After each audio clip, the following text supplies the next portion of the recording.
என்னப்பா என்ன மாதிரி நீயும் பாழடைஞ்சு கிடக்க? உன்னையும் இன்னும் சரி பண்ணாம இருக்காங்களா? ஆனா நீ வேறையாம்பா, ஆட்சியில உட்கார்ந்த உடனே சொத்து வரியை இஷ்டத்துக்கு ஏத்திட்டாங்க. அப்புறம் உள்ளாட்சி தேர்தல் முடிஞ்சு மாநகராட்சிகள் எல்லாம் 150% வரியை உயர்த்திருக்காங்க. அந்த வரியை கட்டுறதுக்கே பணம் செலவாகிடுது. இதுல எங்க என்ன சரி பண்ண போறாங்க? 24 வருஷமா வரியை ஏத்தாம திடீர்னு இவ்வளவு வரியை ஏத்துனா எப்படி சமாளிக்க முடியும்? அப்படி பண்றது பொருளாதார பயங்கரவாதம் இல்லையா?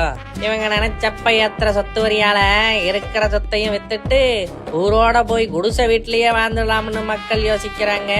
மக்களோட பொருளாதாரத்தை உயர்த்த சொன்னா அவங்க பாக்கெட்ல இருக்கிறத புடுங்கிட்டு இருக்கு இந்த உதவா அரசு.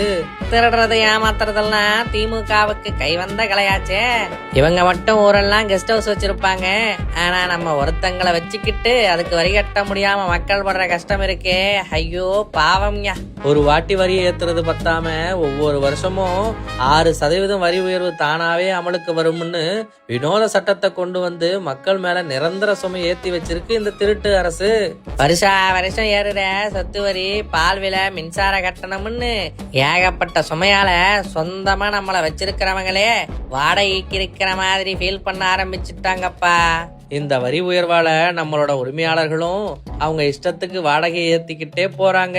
வாடகைக்கு குடியிருக்கிறவங்க சம்பாதிக்கிற காசெல்லாம் வாடகைக்கே போயிடுது. இதுல எங்க அவங்க நிம்மதியா வாழ்றது?